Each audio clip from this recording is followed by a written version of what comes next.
الله وبركاته. أعوذ بالله من الشيطان الرجيم. بسم الله الرحمن الرحيم. واتبعوا ما تتلو الشياطين على ملك سليمان وما كفر سليمان ولكن الشياطين كفروا يعلمون الناس السحر وما أنزل على الملكين ببابل هاروت وماروت وما يعلمان من أحد حتى يقولا إنما نحن فتنة فلا تكفر فيتعلمون منهما ما يفرقون به بين المرء وزوجه وما هم بضارين به من أحد إلا بإذن الله ويتعلمون ما يضرهم ولا ينفعهم ولقد علموا لمن اشتراه ما له في الآخرة من خلاق ولبئس ما شروا به أنفسهم لو كانوا يعلمون. صدق اللہ العظیم. محترم حاضرین، ابھی جس آیت کی تلاوت کی گئی ہے یہ پہلے پارے سورہ بقرہ کے 12ویں رکوع کی آیت ہے. گزشتہ یہ آیت کی تفسیر بیان کی جا چکی ہے، آدھی آیت کی تفسیر مکمل ہو چکی، اور بھی کچھ اہم باتیں ہیں اس آیت کے اندر جو بیان کیے گئے ہیں وہ آج ذکر کیے جائیں گے. اس آیت کے اندر اللہ سبحانہ و تعالیٰ نے حضرت سلیمان علیہ السلام پر جو یہودیوں نے الزام لگایا تھا اس کا رد فرما دیا، اور ساتھ ہی ساتھ جادو کی کیا حقیقت ہے اس کو بھی بیان فرمایا. دنیا کے اندر زمانے قدیم سے جادو کا چلن ہے، چنانچہ حضرت موسیٰ علیہ السلام کے زمانے میں جادو کا بڑا زور تھا. اسی لیے فرعون نے حضرت موسیٰ علیہ السلام کے مقابلے کے لیے جادوگروں کو جمع کر دیا، لیکن جتنے بھی جادوگر تھے اس زمانے میں بڑے بڑے جادوگر تھے، سب کے سب حضرت موسیٰ علیہ السلام کا مقابلہ کرنے کے لیے آئے. لیکن ہوا کیا، اللہ تعالیٰ نے حضرت موسیٰ علیہ السلام سے ایسے معجزے کو ظاہر فرمایا کہ وہ سب پر غالب آ گئے، اور سارے کے سارے جادوگر مغلوب ہو گئے، لاجواب ہو گئے، اور انہوں نے اعتراف کر لیا، اور پھر وہ مشرف با اسلام ہو گئے. اب اس کے بعد حضرت سلیمان علیہ السلام کا زمانہ آیا، تو حضرت سلیمان علیہ السلام کو اللہ تعالیٰ نے علم و حکمت سے نوازا. حضرت سلیمان علیہ السلام کو ایسی بادشاہت عطا فرمائی کہ آپ جنات اور انسانوں پر حکومت کیا کرتے تھے. آپ کے زمانے میں جب جادو کا بڑا زور چل رہا تھا تو حضرت سلیمان علیہ السلام نے وہ جادو کی کتابوں اور جادو کے آلات کو لوگوں کے پاس سے چھین لیا اور اپنے تخت کے نیچے اس کو دفن کر دیا. اب اس طرح سے آپ کے زمانے میں جادوگری کا سلسلہ بند ہو گیا اور زور ٹوٹ گیا تھا. لیکن جب حضرت سلیمان علیہ السلام اس دنیا سے پردہ فرما گئے، آپ کا انتقال ہو گیا، تو ان بدبخت یہودیوں نے کیسا الزام لگایا، دیکھیے معاذ اللہ، کہ حضرت سلیمان علیہ السلام کے تخت کے نیچے سے وہ چیزوں کو نکال لیے اور نکال کر کہنے لگے کہ دیکھو دیکھو حضرت سلیمان جادوگر تھے معاذ اللہ، اور انہوں نے ان چیزوں کے بلبوتے پر لوگوں پر حکومت کی، جنات پر ان کی حکومت تھی. تو اس طرح سے الزام انہوں نے لگایا، اور جو جاہل لوگ تھے بنی اسرائیل میں، جو جاہل لوگ تھے انہوں نے اس کو سچا مانا، لیکن جو تعلیم یافتہ اہل علم تھے انہوں نے اس کا انکار کیا. الغرض یہ سلسلہ چلتا رہا، اور بنی اسرائیل میں یہ بات ان کے نسل در نسل چلتی رہی. لیکن جب حضرت نبی مکرم محمد مصطفیٰ صلی اللہ علیہ وسلم دنیا میں تشریف لائے تو اللہ تعالیٰ نے قرآن کریم کے ذریعے سے یہودیوں کے حضرت سلیمان علیہ السلام پر لگائے ہوئے الزام کو رد فرما دیا، اور بتلایا کہ ان کا یہ الزام بالکل بے بنیاد ہے. حضرت سلیمان علیہ السلام تو اللہ کے نبی گزرے ہیں، وہ بڑے جلیل القدر پیغمبر تھے، اور انہوں نے جادو کا عمل ہرگز نہیں کیا، انہوں نے ہرگز کفر نہیں کیا، کیونکہ جادو میں ایک اعلیٰ قسم ہوتی ہے جو کہ انسان کو کفر کے درجے میں لے جاتی ہے. تو اللہ نے صاف بتلا دیا کہ حضرت سلیمان علیہ السلام نے اس قسم کا کوئی عمل نہیں کیا، آپ نے ہرگز کفر اختیار نہیں کیا، آپ نے کفر نہیں کیا۔ اس طرح سے آپ کی براءت کا، آپ کے معصوم ہونے کو ظاہر فرما دیا۔ اور ہم سب کا ایمان ہے، یہ ہمارا عقیدہ ہے اس تمام مسلمانوں کا، کہ جتنے پیغمبر دنیا میں تشریف لائے، حضرت آدم علیہ السلام سے لے کر خود ہمارے پیارے نبی مکرم محمد مصطفیٰ صلی اللہ علیہ وسلم، سب کے سب انبیاء معصوم ہے، گناہوں سے معصوم ہے، اور اسی طرح سے سارے کے سارے فرشتے بھی معصوم ہیں۔ تو لہٰذا کسی نبی کی شان میں بھی اگر کوئی بدبختی کرتا ہے، گستاخانہ الفاظ استعمال کرتا ہے، تو معاذ اللہ پھر وہ اپنے ایمان سے ہاتھ دھو بیٹھے گا۔ تو لہٰذا ہم کو ہر پیغمبر کی تعظیم کرنی ہے، ان کا ادب اور احترام کرنا ہے۔ تو اللہ تعالیٰ ان آیتوں میں بتلا رہا ہے کہ یہ یہودیوں کی داستان، ان کے آبا و اجداد کا کیریکٹر کتنا خراب تھا کہ وہ انتہائی درجے پر گرے ہوئے انسان تھے، گرے ہوئے لوگ تھے۔ حالانکہ اللہ تعالیٰ نے ان کو طرح طرح کی نعمتیں عطا فرمائی، لیکن اس کے باوجود ان کے عمل کو دیکھیے، کتنے گھناؤنی حرکتیں انہوں نے کی کہ ایک پاک نبی پر انہوں نے الزام لگایا تھا۔ تو الغرض اللہ نے اس الزام کو بے بنیاد بتلایا، اور پھر یہ بھی بتلایا کہ ان یہودیوں کو اللہ کی کتاب تورات جو موسیٰ علیہ السلام پر نازل کی گئی، اس پر عمل کرنے کا حکم دیا گیا تھا، لیکن یہ بدبخت یہودی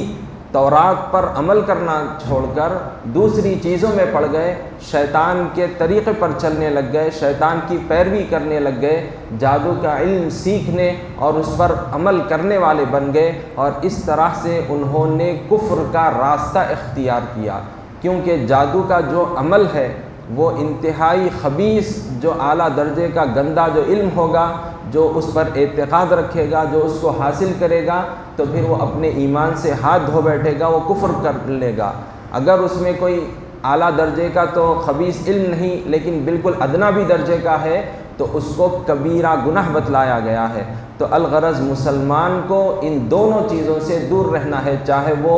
جادو کا علم اعلیٰ ہو یا ادنا ہو، اس کی قسم کوئی بھی ہو، خبیث سے خبیث تر کیوں نہ ہو، ایک مسلمان کو نہ اس پر یقین رکھنا ہے، نہ اعتقاد رکھنا ہے، بلکہ ان چیزوں سے دور رہنا ہے۔ کیونکہ یہ جادو منتر کون اختیار کرتے ہیں؟ جادو منتر ایسے لوگ اختیار کرتے ہیں جن کا ایمان کمزور ہے، جن کا ایمان کمزور ہے، ایسے ہی لوگ اس راستے کو اختیار کرتے ہیں۔ اور ترقی یافتہ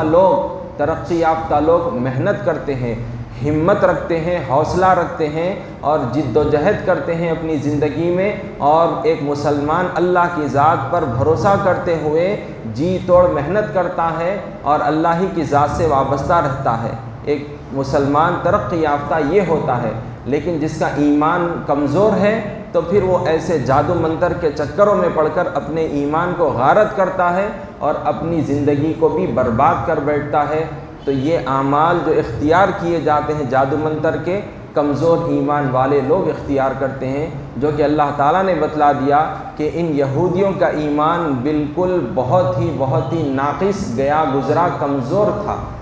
اب مزید اللہ تعالیٰ نے یہ بھی بات ذکر فرمائی کہ جب حضرت سلیمان علیہ السلام کا وصال ہو گیا اور یہودیوں نے وہ چیزوں کو نکال کر سلیمان علیہ السلام پر الزام لگایا،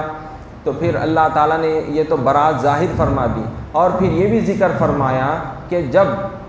جب بنی اسرائیل جادو کے اعمال کو سیکھنے لگے اور وہ فلسطین میں آباد تھے، کون؟ بنی اسرائیل، وہ یہودی، اللہ تعالیٰ نے ان لوگوں پر ایک ظالم بادشاہ بخت نصر کو مسلط فرمایا، تو وہ بادشاہ وہاں پر حملہ کیا اور ان یہودیوں کو بہت ہی ان پر ظلم و ستم ڈھائے، اور پھر کئی سارے یہودیوں کو غلام بنا لیا، قیدی بنا کر اپنے شہر عراق کے مقام میں ایک ہے بابل جس کو کہا جاتا ہے، وہاں پر لے جا کر ان کو قید کر دیا۔ تو عراق میں ایک شہر ہے جس کا نام بابل بتلایا گیا ہے، تو وہاں پر بھی بڑا جادو کا زور تھا۔ اللہ تعالیٰ نے وہاں پر آزمائش کے طور پر 2 فرشتوں کو بھیجا، جن کا نام ہاروت اور ماروت اللہ تعالیٰ نے بتلایا ہے اس آیت کے اندر۔ تو وہ فرشتے اللہ کی طرف سے لوگوں کے لیے آزمائش کے طور پر بھیجے گئے تھے۔ تو وہ علم سکھانے سے پہلے بتلا دیتے تھے کہ یہ علم بہت ہی خطرناک ہے، جو اس پر یقین رکھے گا، اعتقاد رکھے گا تو پھر وہ کفر کے راستے کو اختیار کر بیٹھے گا۔ تو لہٰذا وہ لوگوں کو بولتے کہ تم اس علم سے دور رہو، کیونکہ یہ کفر کا راستہ ہے، جو اس پر یقین رکھتا ہے، اعتقاد رکھتا ہے۔ اب اس طرح سے وہ بھی بتلا دیتے کہ یہ آزمائش کے طور پر ہم یہاں پر آئے ہیں، تو لہٰذا یہ بڑی آزمائش ہے۔ لیکن کئی سارے بنی اسرائیل، کئی سارے یہودی ان فرشتوں کی بات کو نہیں مانتے، اور الغرض وہ علم کو سیکھے اور سیکھنے کے بعد ملک کے اندر فتنہ اور فساد پھیلائے، میاں بیوی میں لڑائی جھگڑوں کو پیدا کیا کرتے، اور طرح طرح کے خرافات، طرح طرح کے خرابیاں وہ لوگ جادو کے ذریعے سے بلبوتے پر لوگوں کے اندر عام کرتے تھے۔ اب اللہ تعالیٰ نے ان آیتوں میں جو آگے باتیں ارشاد فرمائی ہیں اس کے ترجمے کو سنیے، پھر مزید تفسیر بیان کی جائے گی۔ پہلے ابتدا سے ترجمہ دیکھیے کہ اللہ تعالیٰ کا فرمان ہے، اور اللہ کی کتاب کو چھوڑ کر وہ لوگ اس چیز کے پیچھے پڑ گئے، یعنی بنی اسرائیل اس چیز کے پیچھے پڑ گئے جو سلیمان علیہ السلام کے عہد میں شیاطین پڑھا کرتے تھے۔ حالانکہ سلیمان علیہ السلام نے کفر کی کوئی بات نہیں کی، بلکہ ان شیطانوں ہی نے کفر کیا، اور وہ لوگوں کو جادو سکھایا کرتے تھے، اور ان باتوں کے پیچھے پڑ گئے جو بابل میں دو فرشتوں ہاروت اور ماروت پر اتری تھی۔ حالانکہ وہ کسی کو کچھ نہیں سکھاتے تھے جب تک کہ یہ نہ کہہ دیتے کہ ہم تو آزمائش کے لیے ہیں، تم ان باتوں میں پڑھ کر کافر نہ ہو جانا، مگر لوگ ان سے ایسی باتیں سیکھتے تھے جن سے میاں بیوی میں جدائی ڈال دیں، حالانکہ اللہ کے حکم کے بغیر وہ اپنی باتوں سے کسی کو نقصان نہیں پہنچا سکتے تھے، اور ایسی باتیں بھی سیکھتے تھے جو ان کو نقصان کے سوا فائدہ کچھ نہیں پہنچاتی تھی۔ اب ان آیتوں کے اندر اللہ سبحانہ و تعالیٰ نے یہ بات بھی ظاہر فرما دی کہ جادو کا اثر، چاہے کوئی بھی کچھ بھی کر لے، جادو کا اثر اس وقت تک نہیں ہو سکتا جب تک کہ اللہ تعالیٰ کی مشیت نہ ہو اس کے اندر، جب تک کہ اللہ تعالیٰ نہ چاہے کسی پر جادو کا زور نہیں ہو سکتا۔ اب ان چیزوں کو اس طرح سے سمجھیے کہ ہم دوا کھاتے ہیں، ٹیبلٹ لیتے ہیں، انجیکشن لیتے ہیں، جب بیمار پڑ جاتے ہیں تو ایک مسلمان کا یہی عقیدہ ہوتا ہے کہ یہ ظاہری اسباب ہیں جو میں اختیار کر رہا ہوں، لیکن شفا دینے والی ذات اللہ ہی کی ہے۔ تو یہ چاہے وہ گولی لے، انجیکشن لے، کچھ بھی لے، اگر اللہ نہ چاہے تو پھر وہ نہ گولی کا اثر ہوتا ہے نہ وہ انجیکشن کا اثر ہوتا ہے، اگر اللہ چاہے گا تبھی ان چیزوں کا اثر ہوتا ہے۔ یہ ہر مسلمان کو ایمان رکھنا ہے کہ شفا دینے والی ذات اللہ ہی کی ہے، بیماری دینے والی ذات اللہ ہی کی ہے۔ اب یہ جو جادو کا عمل ہے، یہ جو جادو کا عمل ہے، اللہ تعالیٰ ان چیزوں سے ہرگز راضی نہیں، اللہ تعالیٰ کی رضا اس کے اندر شامل نہیں، لیکن اللہ تعالیٰ نے اس چیز کا حکم بھی نہیں دیا، مگر یہ اعمال میں جب تک اللہ کی مشیت شامل حال نہ ہو تب تک اس کا اثر کسی پر نہیں چل سکتا، کیونکہ یہ دنیا دارالامتحان ہے، امتحان کا گھر ہے، آزمائش کی جگہ ہے۔ انسان کو ہر وقت تیار رہنا ہے کہ کب اس کے ساتھ کیسی مصیبت کی گھڑی آئے گی، کب اس پر کیسا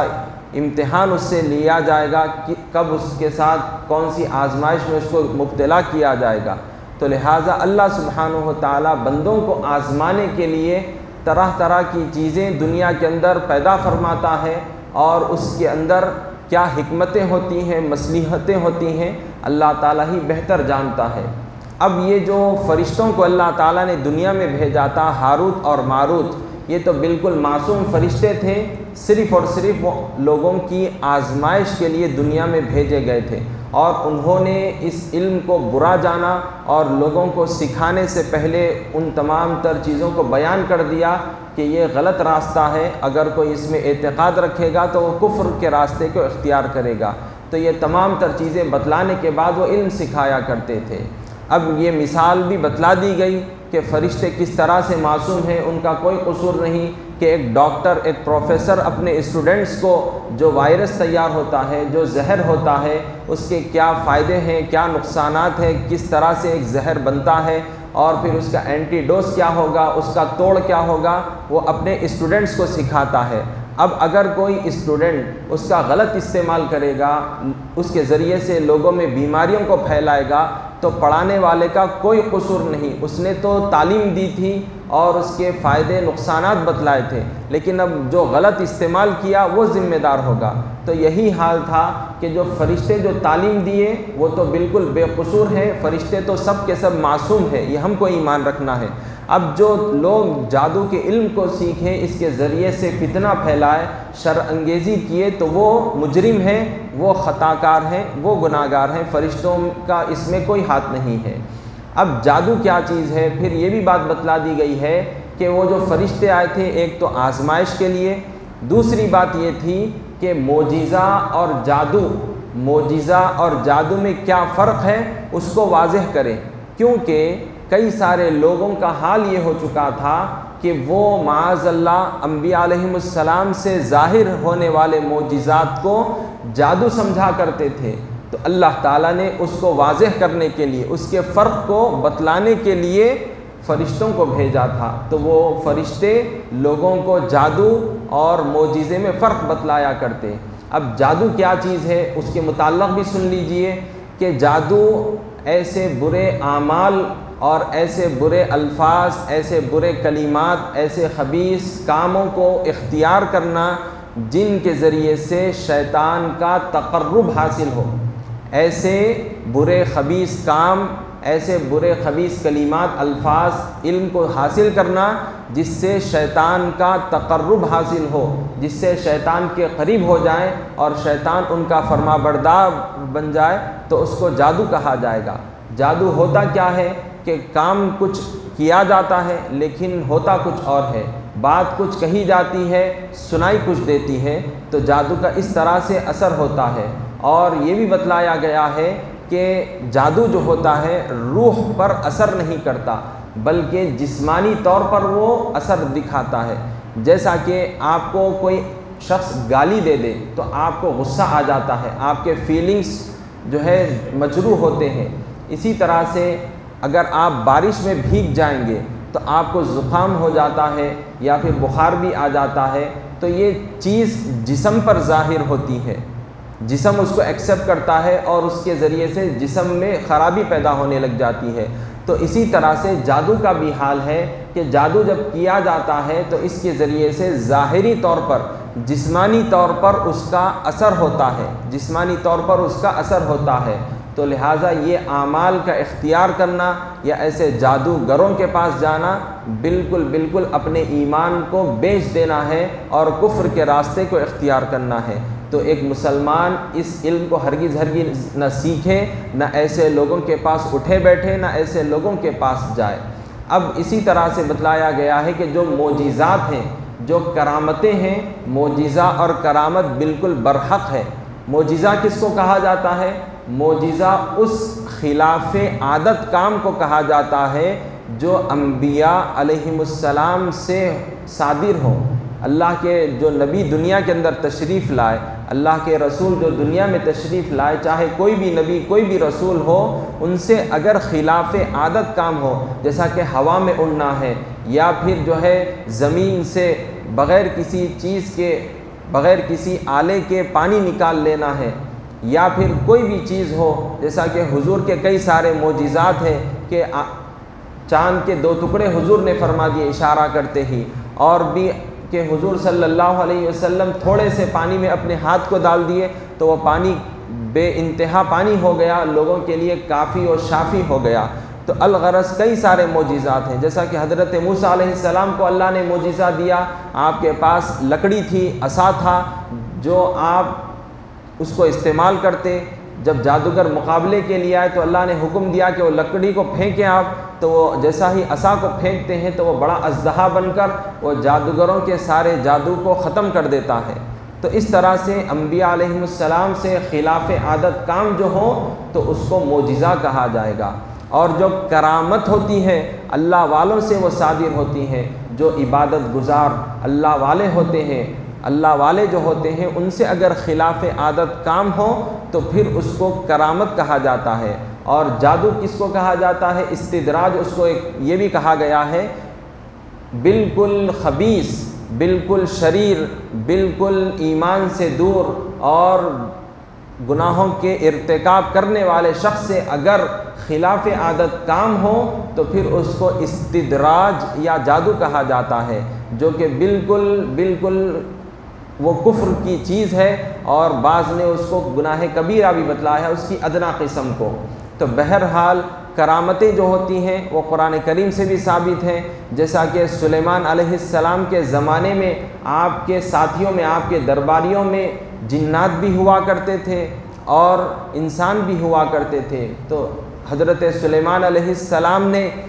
تخت بلقیس کو دور دراز مقام سے اپنے محل میں لانے کے لیے بات کہی تو ایک جن اٹھ کر کھڑا ہوا اور کہنے لگا کہ آپ کے تخت سے اٹھنے تک میں تخت بلقیس کو دوسرے مقام سے یہاں پر لے آؤں گا، کیونکہ تخت بلقیس جو تھا ایک محل کے بالکل اندرونی حصے میں بنایا گیا تھا، جس کو وہاں سے پکڑ کر باہر نکالنا بھی مشکل تھا، کیونکہ ویسے راستے بھی موجود نہیں تھے۔ لیکن ایک ملک سے، ایک شہر سے دوسرے شہر میں لے جانا یہ تو بہت زیادہ ٹف تھا۔ تو ایک جن اٹھ کر کہنے لگا کہ اے بادشاہ سلامت، اے سلیمان علیہ السلام، آپ کے کھڑا ہونے سے پہلے تک میں وہ تخت کو یہاں پر لے آؤں گا۔ لیکن اسی دربار میں آپ کے حواریوں میں وہ شخص بھی تھا جو اللہ والا تھا، عبادت گزار تھا، بہت ہی دیندار تھا، پرہیزگار شخص تھا، اللہ والا تھا، اللہ کا ولی تھا۔ چنانچہ ان کا نام آصف بن برخیہ بتلایا گیا ہے۔ انہوں نے کہا آپ کے پلک جھپکانے سے پہلے، آپ کے پلک جھپکنے سے پہلے اتنی دیر میں میں تخت بلقیس کو وہاں سے لے آؤں گا، اور ہوا بھی یہی۔ چنانچہ جیسا ہی حضرت سلیمان علیہ السلام ابھی پلک جھپکا کر کھولے بھی نہیں تھے کہ کیا دیکھتے ہیں، فلما رآہ مستقرا عنده قال هذا من فضل ربی۔ تو چنانچہ وہ تخت یہاں پر موجود ہو گیا، اور پھر اس اللہ والے نے کہا کہ یہ میرے رب کے فضل سے ہے۔ تو اس طرح سے یہ کرامتیں ہوتی ہیں جو اللہ والوں سے ہوتی ہیں۔ لیکن جو مشرک ہوتا ہے، جو کافر ہوتا ہے، جو بے دین ہوتا ہے، جو شرعی طور پر شریعت پر عمل نہیں کرتا، ایسے فاسق، فاجر، گناہگار سے اگر یہ خلاف عادت کام ہوگا تو اس کو جادو بولیں گے، جادوگری کہا جائے گا، اس کو استدراج کہا جائے گا۔ الغرض جادو کا اثر بھی کب ہوتا ہے؟ جب تک کہ اللہ نہ چاہے، اللہ کی مشیت جب ہوگی، اللہ کا حکم جب ہوگا تبھی وہ چیز کا اثر ہوتا ہے، ورنہ ہرگز نہیں ہوتا۔ لیکن ایک مسلمان کو اپنے ایمان کو مضبوط رکھنا ہے، چاہے کچھ بھی ہو جائے، اور جب مسلمان مضبوط رہے گا تو وہ جادو کا زور بھی ٹوٹ جاتا ہے۔ اور جب یہ جادو کا اثر ہونا بالکل صحیح ہے تو پھر یاد رکھ لیجیے اللہ تعالیٰ نے اس کے اثر کو ختم کرنے کا ذریعہ بھی بتایا ہے۔ حضور صلی اللہ علیہ وسلم نے وہ اعمال بھی بتائے ہیں جس کے پڑھنے سے وہ چیزیں دور بھی ہو جاتی ہیں۔ چنانچہ جب حضور پر خود